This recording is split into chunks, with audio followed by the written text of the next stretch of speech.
Hello, loves. This is Annette of AnnetteLerner.com, back with Chronic Wellness. I am sorry for my absence last week. I had my nephew visiting from Indianapolis the week before, which was a tremendous joy. And I left the house, which means that I got very sick and lost my voice and wasn't out of bed at all last week. But I do apologize for my absence. This week, I am thinking about a spider plant that lived on a shelf at my kitchen window until not too long ago, and it all but died.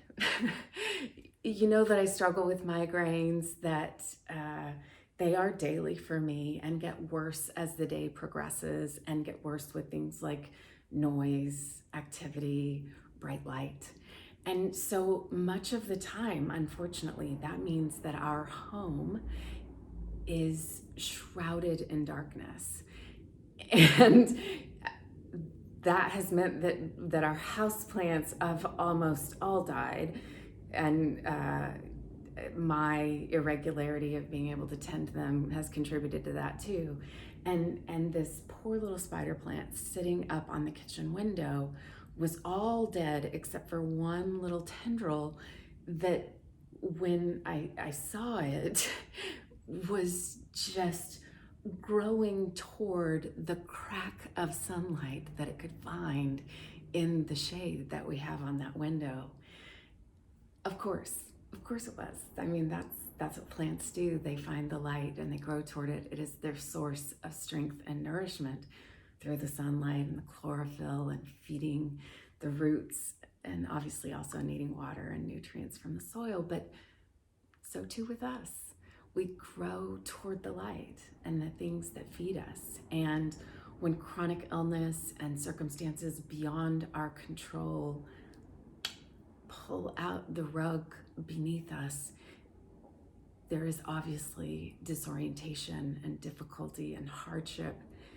And it's so easy to lose sight of the fact that we too grow toward the light and need things to continue to both light our path and light us up. I think one of the greatest casualties of my illness for a long time became a loss of future. And that was both loss of the future that I had imagined for myself, but I think more critically, I stopped planning myself into a future. I stopped dreaming or imagining what future I could have. And that's natural and understandable when life changes to a degree that you can't picture what can be or what is possible. My life is confined primarily to my home, and so much has transformed about my reality that yes, it does take some time to acclimate to new circumstances, to ascertain what's now possible, and therefore start rewriting what a future is with me in it, with my life as it now is possible. But that is the light, folks, that we've got to start seeing in order to grow toward it, in order to start making plans once again and looking forward to something and putting one foot in front of the other. And even if what we're looking forward to is seeing our kids come home each day after school, or what podcast we're going to listen to, or the release of our favorite author's book coming up in upcoming weeks or months. That's the kind of thing that we can look to and hold on to. And if you are not writing yourself into your future, I defy you to notice that, and then to start questioning, how did that happen? Is that what I mean to be happening? What can I do to maybe change or start taking steps toward writing myself back into it.